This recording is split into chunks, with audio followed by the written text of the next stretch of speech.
이번 시간에는 59페이지 자본의 이익잉여금에 대한 것입니다. 이익잉여금이라는 것은 자본잉여금하고 어떻게 다르죠? 자본잉여금은 자본거래로 발생한 이익이죠.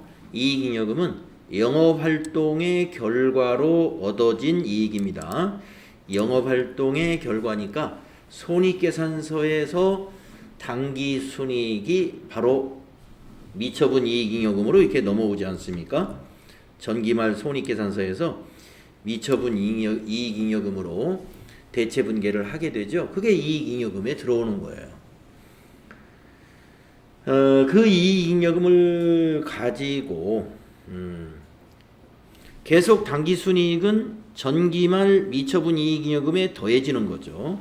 그거 가지고 주주들에게 현금 배당도 하고 이것을 자본금으로 전입을 하기도 한다. 우리가 아까 이익잉여금 차변, 대변에 자본금 하면은 이익잉여금을 자본금으로 전입시키는 거예요. 그게 무상증자를 말하는 거죠. 무상증자는 바로 주식 배당과 같습니다. 주식을 배당한다 하면 그렇게 하시면 되는데, 실제 이 자본거래에 대한 분계는 우리 분계 연습 단원에서 많이 해보게 될 거예요. 지금 이 부분에서는 개정 과목 정리만 나와 있습니다. 그래서 이익잉여금에 해당되는 개정 과목들, 자, 미처분 이익잉여금 기억해 주시고, 그 다음에 임의적립금, 회사가 알아서 적립해 두는 거, 이익준비금, 상법에서 자본금의 2분의 1에 달할 때까지 현금 배당액의 10분의 1 이상을 적립하도록 상법이 규정하고 있습니다. 그 개정 과목은 이익준비금이라는 개정 과목으로 적립을 하면 됩니다. 기타 법에 의해서 적립하는 것을 우리가 기타 법정 적립금으로 분류합니다. 자, 이익잉여금에 해당되는 개정 과목들, 미처분 이익잉여금, 임의적립금, 기타 법정 적립금, 이익준비금, 이런 개정들이 해당이 되고요. 자, 배당이란 무엇인가? 배당이라 하는 것은 이익을 주주에게 보상해주고 지급해주는 것을 말합니다. 우리가 주주의 자원을 가지고 경영자가 경영을 잘 하게 되면은 이익이 발생하죠. 그 이익의 일부를 주주에게 돌려주는 것을 우리는 배당이라고 하는 거죠. 근데 배당의 종류에는 현금으로 배당하는 현금 배당이 있고, 주식으로 주는 주식 배당, 이렇게 분류를 합니다. 그래서 현금 배당을 한번 읽어보겠습니다. 다음 페이지 보시면, 현금 배당은 배당 기준일을 기준으로 현금으로 배당하는 것이다. 예를 들어서 매년 12월 31일이 회계년도 말인 회사에서 2020년도 분의 현금 배당을 2021년도 초 이사회의 의결을 거쳐서 주주총회에서 확정을 하게 됩니다. 그러면 회계 처리는 언제 하느냐면 바로 이 주주총회에서 확정되는 시점에 회사는 의무가 발생하게 됩니다. 그때 회계 처리는 하게 됩니다. 이와 같이 2020년도 말 후에 배당을 선언하는 경우 2020년도 말에는 어떠한 의무도 존재하지 않으므로 2020년도 말에 부채로 인식하지 않는다. 그래서 현금 배당을 2020년도 경영 성과를 가지고 현금 배당을 하지만 우리가 2020년도에 회계 처리할 사항은, 배당에 대해서 회계 처리할 사항은 없는 거예요. 왜냐하면은 결산이 끝나고 그 다음에 이사회의를 하고 2월이나 3월 중에 주주총회에서 결의가 되어야 그게 확정이 되기 때문에 부채로 인식하는 시점은 그 다음에 초과된다, 이런 얘기입니다. 그러므로 2020년도 재무상태표에는 배당액 차감 전 이익잉여금이 표시가 됩니다. 그러니까 이익잉여금은 배당 전에 이익잉여금이 표시가 되겠다. 결산 때 재무제표에는. 대신에 2021년도에 이익잉여금에서 빼주게 됩니다. 예. 왜 2021년도에 빼주는 거냐 하면은 주주총회를 그 다음에 하기 때문에 그 다음 해에 2, 3월에 합니다.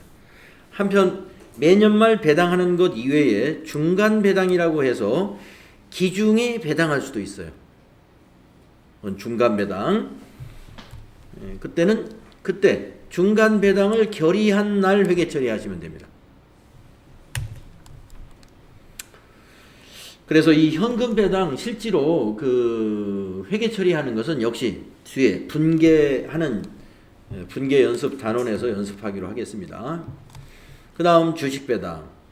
자, 주식 배당이라는 것은 영업활동의 결과로 발생한 이익을 현금으로 배분하지 않고 새로이 발행하는 주식으로 주주에게 그 지분 비율에 따라 무상으로 배분해 주는 것을 말합니다. 그래서 이게 무상 배분이니까 무상 증자이고 그것은 주식 배당이라고도 한다.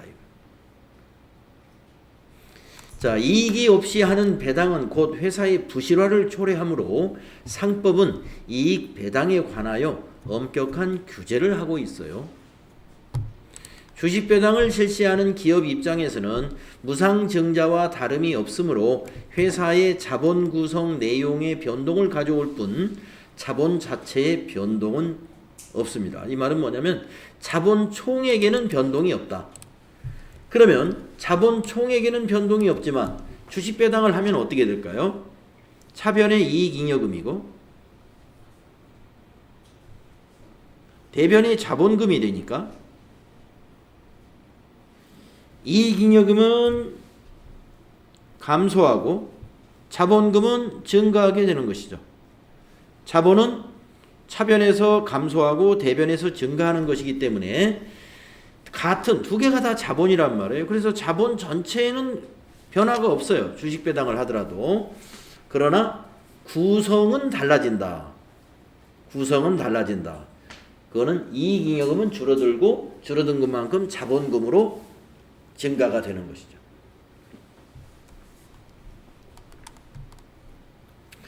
또 우리가 배당을 받는 기업의 입장에서는 주식 배당을 수령한 자, 이건 이제 배당을 받는 회사죠. 주식으로 배당을 받는 회사 입장에서는 회계 처리를 하지 않습니다. 왜 회계 처리를 안 하느냐 하면은 자산의 증가로 보지 않기 때문에 그렇습니다. 우리가 주식을 구입을 하면은 차변에 주식을 구입할 경우에 차변에 매도가능증권, 대변에 현금 해가지고 자산이 증가하면서 자산이 감소하죠. 그런데 주식을 그냥 배당을 받았어요. 우리가 투자 목적으로 삼성전자 주식을 우리 회사가 한 5,000주를 가지고 있다고 가정을 해봅시다. 그런데 2021년도에 삼성전자가 엄청난 이익을 내가지고 주주총회를 통해서 이사회와 주주총회를 통해서 만약에 다음 달쯤에 현금 배당을 결의했다고 볼까요? 그러면 그 투자 목적으로 가지고 있었던 그 회사가 아니 현금 배당이 아니라 주식 배당을 결의했다고 볼까요? 예. 주식 배당을 결의했어요. 그러면 우리 회사는 이제 삼성전자로부터 주식을 그 가지고 있는 수만큼 거기에 이제 비례해서 주식을 받는 거란 말이에요. 그래서 100주를 받게 됐다라고 보겠습니다. 그러면 삼성전자의 주식을 우리가 매도가능증권으로 분류를 해놨으면 금액의 증가는 없어요. 돈을 주고 취득한 게 아니기 때문에. 수량만 100주를 늘려놓으면 됩니다. 그래서 회계 처리를 하지 않아요. 우리가 수량을 늘리는 것은 자산의 증가가 아니죠. 금액의 변동이 일어나야 금액이 증가해야 그게 자산이 증가해요. 예, 주식 수만 고쳐놓는다. 주식 배당을 받는 회사의 입장에서는 회계 처리 사항이 없는 것입니다. 주식 배당액도 주주총회에서 결정될 때 일반적으로 다음 회계년도 초에 결정이 되므로 기말에 별도의 회계 처리가 없습니다. 발행 주식의 액면 금액을 배당액으로 하여 자본금의 증가와 이익잉여금의 감소로 회계 처리한다. 조금 전에 이익잉여금 차변에 적었고 대변에 자본금 적었죠. 그래서 자본금은 증가하고 이익잉여금은 감소한다. 그래서 이것도 연습 문제가 없습니다만은 분계 연습에서 나옵니다. 주식 배당, 현금 배당 나오니까 그때 연습하는 것으로 미뤄두고요. 이렇게 해서 재무상태표 개정, 부채와 자본을 개정 과목을 살펴봤으니까 또 뒤에 가서 연습 문제 좀 풀고 수익 비용으로 다시 또 돌아와서 수익 비용 정리하면 되겠습니다.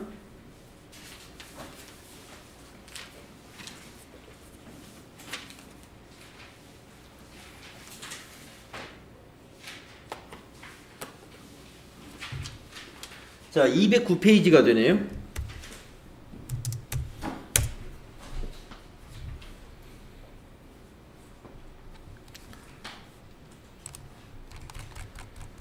자, 부채와 자본 문제가 몇 문제 있는 것 같은데요. 예, 절반만 풀어보겠습니다. 홀수로 한번 나가볼게요. 1번 사채의 만기일에 상환해야 하는 금액은 액면금액 상환하는 거죠. 그래서 액면금액. 다음에 3번으로 가보겠습니다. 사채 발행비가 없다고 가정할 때 이론상 사채를 발행할 때 받는 현금 수입은 다음 중 어느 금액과 같을까요? 발행 금액과 같은 거죠. 그렇죠? 네. 사채 발행 금액이 현금으로 들어오는 거예요. 1. 액면 금액 아닙니다. 2번 사채 발행일 현재의 시장 이자율로 만기일에 지급하게 될 액면 금액을 할인한 금액과 현금 이자액을 할인한 금액의 합. 여기서 할인이라는 표현을 했습니다마는 액면 금액 이게 뭐예요? 원금 현가 개수로 현재 가치 계산한 거. 그 다음에 현금 이자액을 할인한 거 연금 현가 개수 적용해 가지고 현재 가치 환산한 거. 이게 뭐예요? 이게 바로 발행 금액입니다. 그래서 현금 수입액은 바로 발행 금액이기 때문에 2번이 답이에요. 3번을 보면 액면 금액의 마지막 이자 지급액을 합한 금액 뭐 아무 의미가 없고요. 그다음에 4번은 액면 금액의 현금 이자액을 가산한 금액 별 의미가 없는 겁니다. 그래서 우리가 앞 시간에서 사채 발행 금액을 계산할 때 액면 금액을 현재 가치로 환산했잖아요. 그게 액면 금액 할인한 금액이다. 이렇게 보시면 돼요. 그 다음에 이자를 현재 가치로 환산했죠. 그게 현금 이자액을 할인한 금액이다. 그 두 개를 더한 것이 발행 금액입니다. 2번이 된다. 다음은 4번 보겠습니다. 5번 보겠습니다. 주식회사 한공은 21년 1월 1일에 사채를 발행했습니다. 발행일의 분계로 맞는 것은 자, 액면 금액은 대변에 사채 기록할 때 액면 금액으로 기록해야 되고요. 표시 이자율이라든가 이자 지급 시기라든가 이런 건 분계하고 관계가 없죠. 예, 할인 발행을 했네요. 98만 원으로. 그러면 차변의 현금은 98만 원이 되고 요 차액은 2만 원이니까 할인 발행 차금으로 차변에 기록해야 되겠죠. 그래서 1번이 답이다.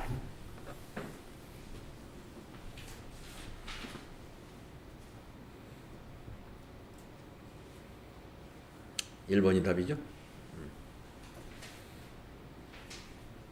사채 발행비 이런 거 없었죠? 네, 없었습니다. 다음에 7번으로 넘어가 보면요.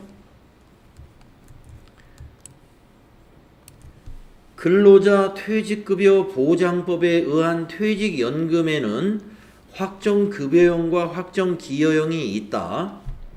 다음의 설명 중 옳지 않은 것은 무엇이냐 이랬습니다. 1번 확정기여형 퇴직연금에 가입하고 퇴직연금 20만 원을 납부한 경우 회계 처리는 다음과 같다. 자, 기여형은 비용 처리하는 거예요. 퇴직급여로. 그러니까 맞았죠. 네, 요 분계 맞았습니다. 차변의 퇴직급여, 대변의 현금. 아까 확정기여형은 불이백을 비용 처리하면 된다 그랬죠. 다음에 2번 확정급여형. 급여형은 자산 처리해야 돼요. 확정급여형 퇴직연금에 가입하고 퇴직연금 20만 원을 현금으로 납부하는 경우 회계 처리는 다음과 같다. 네, 자산 처리. 네, 맞았죠. 다음 3번 확정기여형 퇴직연금에 가입하고 퇴직연금 운용수익 20만 원을 받는 경우에 회계 처리는 다음과 같다. 자, 확정기여형이라 그러면은요, 확정기여형은 회사의 자산이 아닙니다. 그 운용수익은 근로자가 가져가야죠. 이미 근로자에게 지급한 거예요. 회사는 이 확정기여형의 연금을 불입을 하잖아요. 그러면 회사가 그 뒤부터 그 연금에 대해서 권한을 가질 수가 없어요. 그래서 이 확정기여형의 경우에 운용을 해가지고 수익이 나면 회사에서 회계 처리할 것은 없습니다. 회사의 자산이 아니기 때문에. 그건 근로자가 챙기는 거예요. 근로자는 기업이 아니니까 회계 처리 이런 게 필요 없죠. 3번 옳지 않습니다. 확정기여형의 운용 수익은 근로자의 자산이 된다. 그럼 4번을 보겠습니다. 확정기여형 퇴직연금에 가입하고 퇴직연금 20만 원을 현금으로 납부하여야 하며 이 중 아직 납부하지 않은 기여금 3천 원이 있는 경우에 회계 처리는 자 20만 원 비용 처리하고 납부한 19만 7천 원은 자산 감소시키고 아직 납부하지 않은 3천 원은 미지급 비용이라는 부채로 인식하면 된다고 그랬죠. 네, 4번 맞습니다. 그래서 옳지 않은 것은 3번이었다. 여기서 운용 수익은 근로자의 것이다. 근데 반대로 확정기여형이 아니라 확정급여형의 경우는 이렇게 회계 처리해야 됩니다. 운용 수익이 그대로 회사의 자산이 잡으면 돼요. 퇴직연금 운용 자산으로. 그리고 대변에는 퇴직연금 운용 수익 발생. 그러니까 이 회계 처리는 확정기여형이 아니고 확정급여형일 때 이렇게 한다. 확정급여형일 때.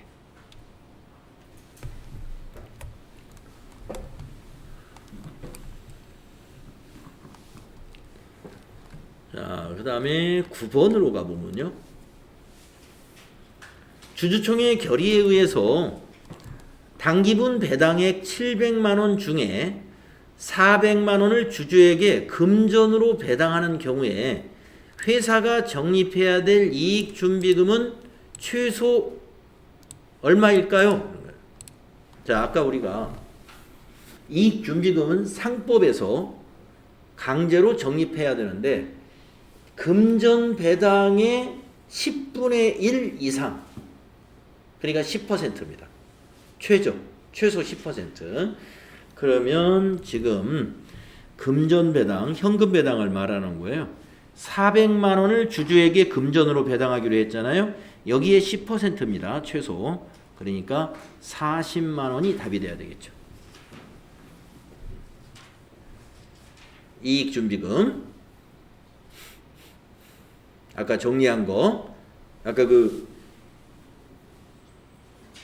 이익잉여금에 맨 첫 번째 이익준비금 나왔었어요.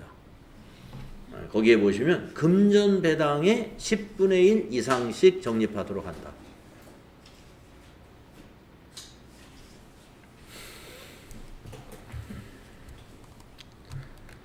그 다음에 네, 뭐 이 정도 나왔는데요. 나중에 부족한 것은 분계 연습 부분에서 더 충분히 연습할 기회가 있을 겁니다.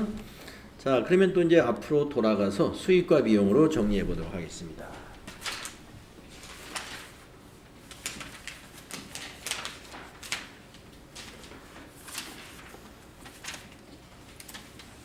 자, 61페이지로 돌아가시고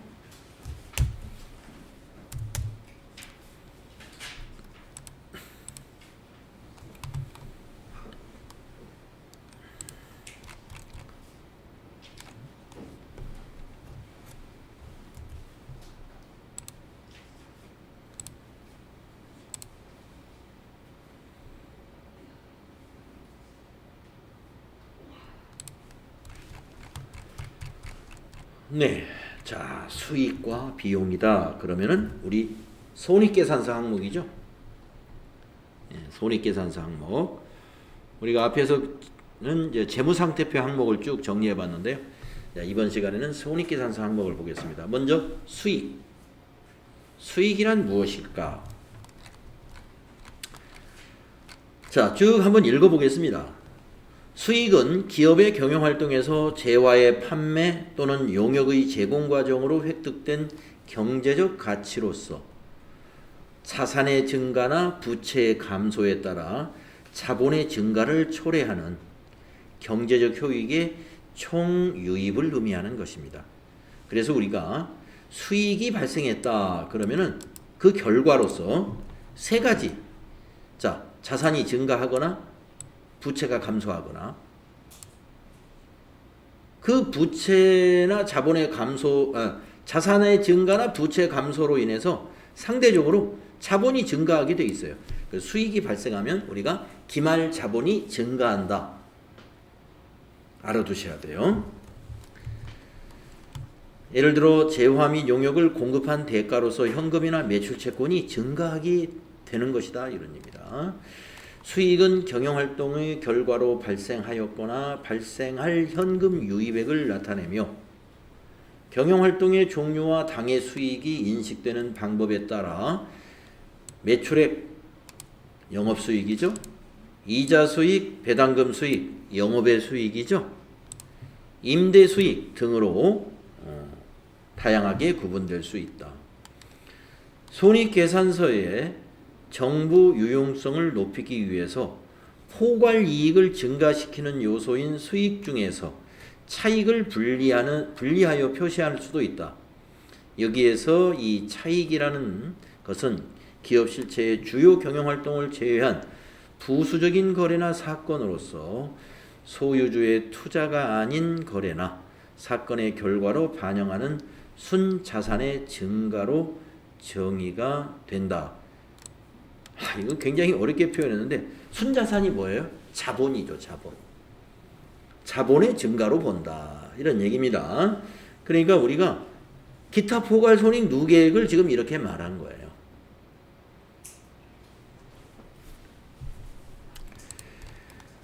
수익은 기업이 받은 경제 효익의 총 유입만을 포함하므로 부가가치세와 같이 제3자를 대신하여 받는 금액은 수익에서 제외하죠. 부채로 인식하잖아요. 이와 마찬가지로 대리관계에서 본인을 대신하여 대리인인 기업이 받는 금액은 수익이 아니며 이 경우 수익은 수수료 금액이다. 네, 요거 제3자를 대신하여 받는 금액이라는 게 다 부가세 예수금, 네, 이런 것을 의미하는 것입니다. 자, 수익의 측정 원칙은 수익은 재화의 판매나 용역의 제공에 대하여 받은 대가의 공정가치로 측정하는 것이 원칙이에요. 그리고 매출 내놓을이나 환입, 매출 할인은 수익에서 우리가 차감시키죠. 공정가치라는 것은 우리가 시가입니다. 시가. 또 시가로 측정하는 게 원칙이지만 판매 대가, 돈 받은 것이 분명하다면 그 판매 대가가 수익으로 보는 겁니다. 자, 그런데 이 판매 대가가 장기간에 걸쳐서 유입이 되는 경우, 장기 할부 판매 같은 경우, 자, 판매 대가가 재화의 판매, 용역의 제공 이후 장기간에 걸쳐 유입되는 경우에는 그 공정가치가 미래에 받을 금액의 합계보다 작을 수 있다. 자, 우리가 장기 할부 판매를 할 때 지금 판매 당시의 시가, 공정가치를 말하는 거죠. 그 시가는 미래에 받을 금액의 합계를 명목금액이라고 그래요. 우리가 미래에 받을 금액의 합계라는 것은 우리가 이제 할부가 시작되는 첫 단계부터 만약에 7번 나누어서 받는다면 그 7번 나누어서 받는 금액의 합계를 말하는 거예요. 그 합계는 당연히 이게 할부금의 합계가 더 크지요. 왜냐하면 우리가 장기간에 걸쳐서 받기 때문에 현재 시가대로 할부 판매를 할 수가 없죠. 예.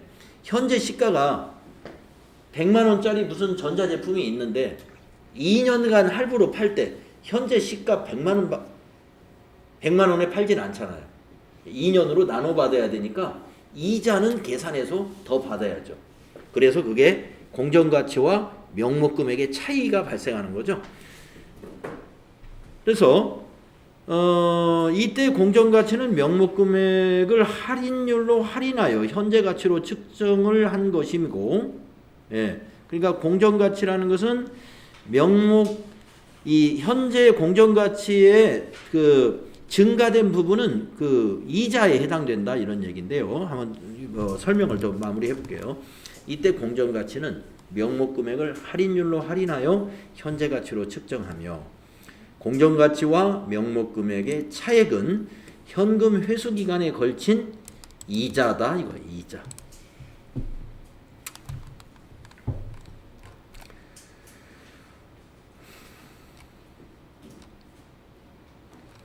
자, 다음 페이지 보시면은 유형별 인식기준이라는 게 있는데요. 재화의 판매에 대해 경우 수익인식을 어떻게 하는가 보겠습니다.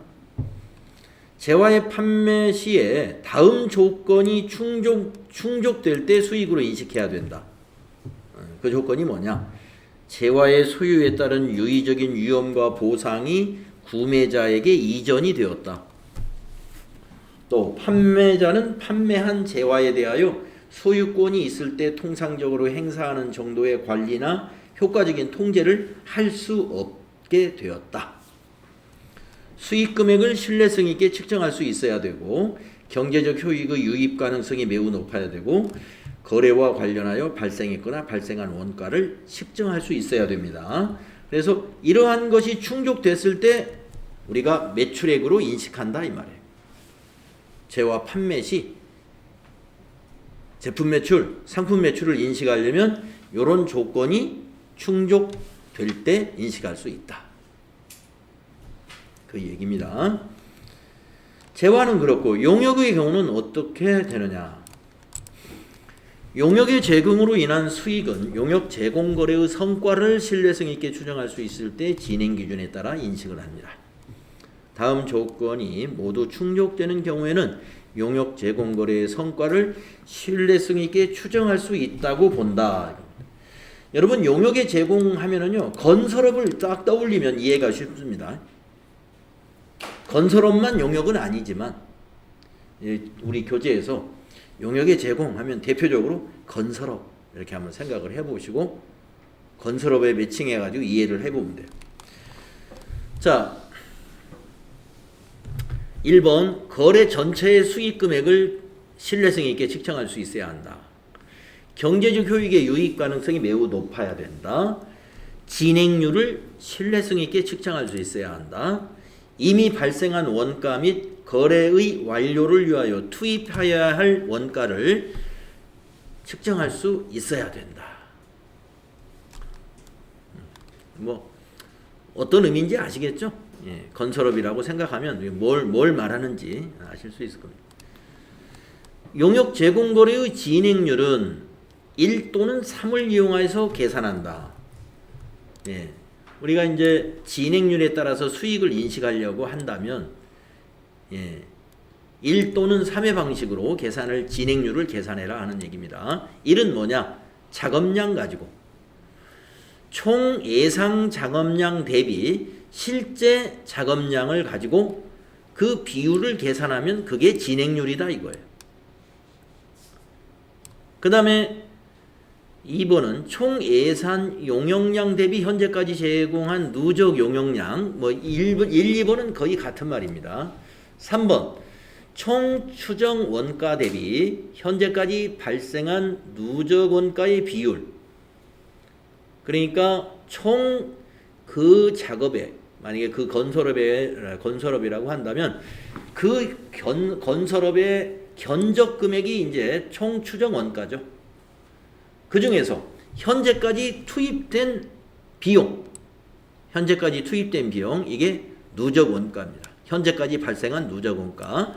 그 비율로 뭐를 계산할 수 있다? 진행률을 계산할 수도 있다.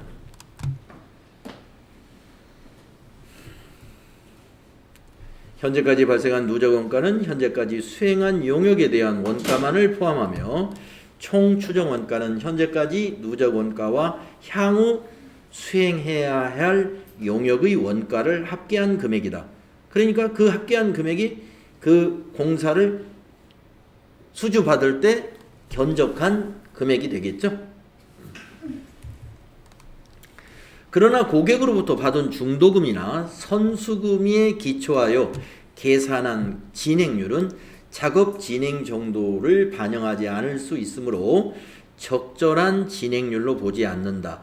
그러니까 진행률을 계산할 때 중도금 준 거라든가 선수금 기초한 거, 선수금 지급하는 거, 이거는 진행률하고 별도예요. 그걸 진행률에 포함해서는 안 된다. 그런 얘기입니다.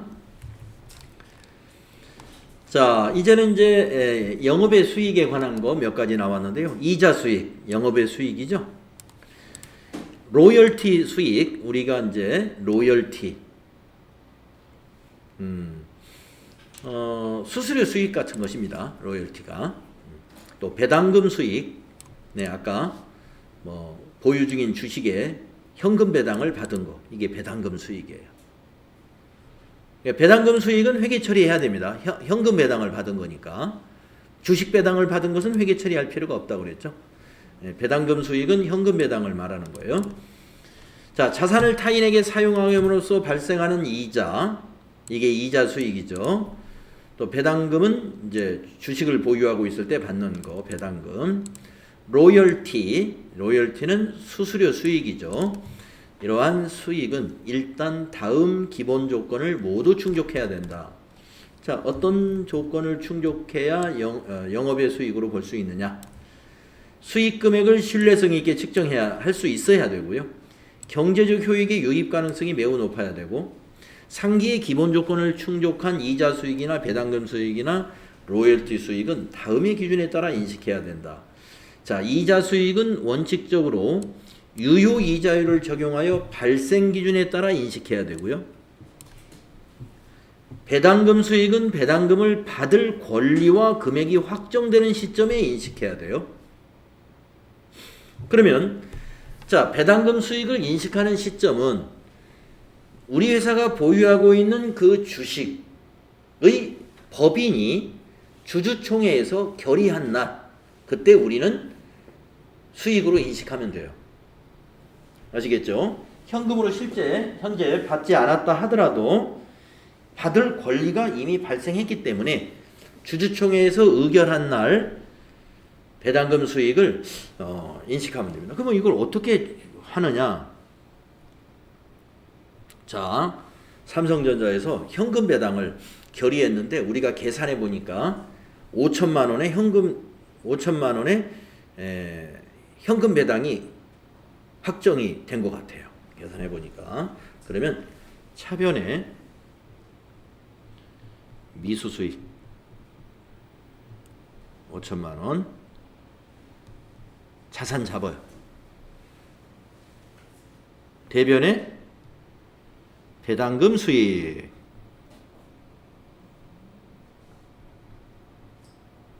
5천만 원 이렇게 잡는데 요 시기가 언제냐 이거예요.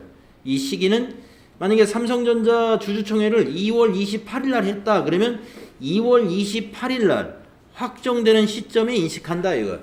권리와 금액이 확정되는 시점.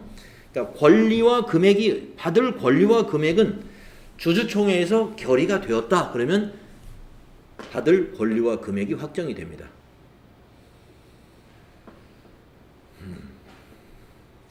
그래서 만약에 이제 금액이라는 건 어떻게 확정되냐면 대개 발표를 1% 만약에 배당을 한다 그러면요. 우리가 가지고 있는 액면가 삼성전자 주식을 가지고 있잖아요. 그러면 만약에 삼성전자 주식이 한 주가 5,000원인데 우리가 만약에 1,000주를 가지고 있다. 그러면 액면가가 500만 원인 거죠. 5,000원짜리 1,000주 가지고 있으면 500만 원의 1% 5만 원 받는다 이거죠. 5만 원. 예. 그런 식으로 확정이 됩니다.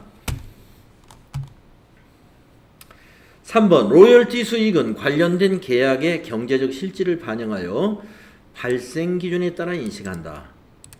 그러니까 로열티 수익은 발생 기준이니까 현금을 안 받았더라 하더라도 지금처럼 이렇게 경제가 이런 코로나 사태 때문에 장사가 안 되고 그러면 프랜차이즈점에서 수수료 수익, 무슨 통닭집 프랜차이즈가 있는데 이천에 A 프랜차이즈가 있는데 본점에서 이천 지점이 장사가 잘 안 돼서 지난해 10, 11, 12, 3개월치 로열티가 안 들어왔어요.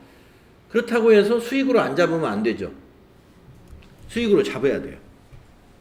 기간이 경과하는 것은 실질, 우리 경제적 실질 반영을 해서 발생 기준에 따라 처리하라는 것은 기간이 경과한 것은 수익으로 봐야 됩니다. 다만 실제로 받지 않았으니까 차변에는 미수수익, 그 대변에는 수수료 수익 잡아놔야 된다 이런 얘기예요. 우리 이미 알고 있죠. 수익과 비용은 발생주의로 회계 처리한다. 현금주의가 아니다 하는 거죠.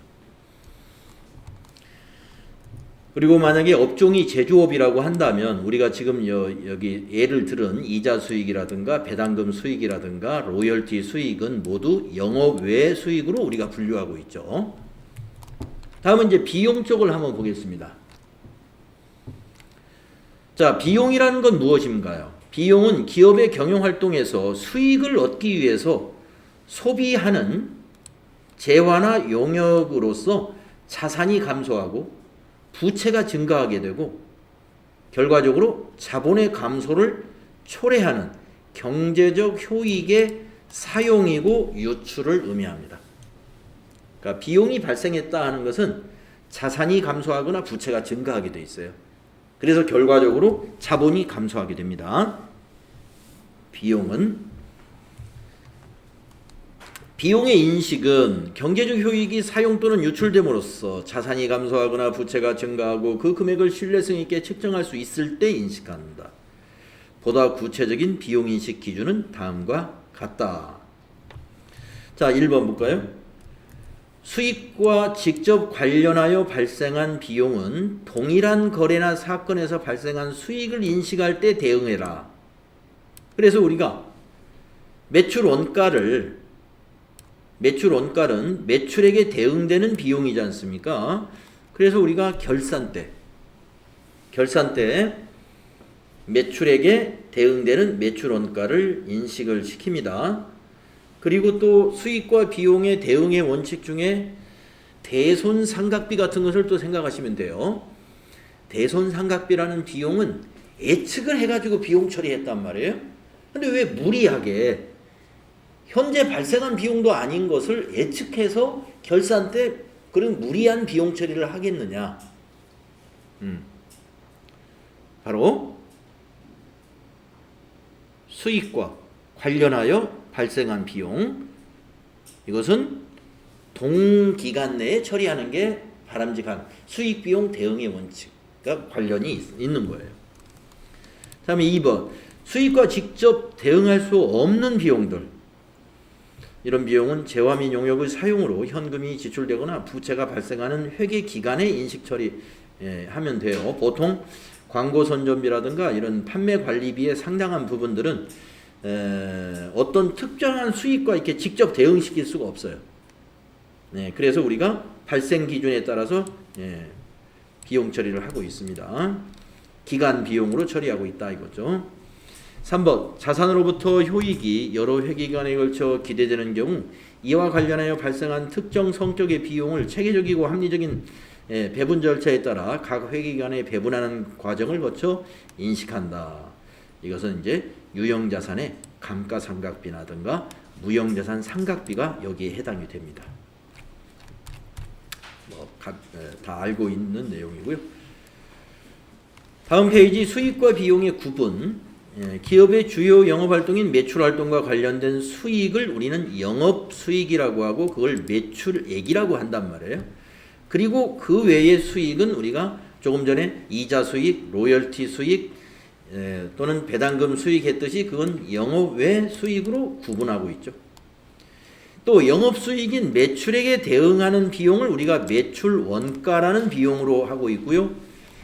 기간 비용으로 처리하는 것은 이제 판매와 관련되는 또 관리 활동과 관련되는 판매비와 관리비라고 처리하고 있습니다. 그리고 그 외의 비용은 영업의 비용으로 구분해서 처리하고 있다. 이렇게 간단하게 요약을 했어요. 이렇게 해서 수익과 비용 아주 짧게 끝났습니다. 다음은 회계의 변경, 회계의 오류 수정에 대한 부분인데요. 자, 이 부분은 이제 우리 FAT 1급에는 전혀 회계의 변경이라는 부분이 전혀 다루어지지 않았는데요. 제 9절에 있는 내용은 우리가 TAT 2급에 추가된 내용입니다. 회계의 변경에서 특별히 시험 문제가 한 문제 정도가 꾸준히 나오고 있어요. 한 문제 정도. 그래서 회계의 변경에서 우리가 꼭 기억해야 되는 시험에서 자주 다루어지는 부분이 있습니다. 그걸 제가 다음 시간에 딱 찍어 드릴 테니까 그 부분만 정확히 기억하시면 돼요. 자, 그러면 10분간 또 쉬었다가 다음 시간에 회계 변경 여기서부터 정리하겠습니다.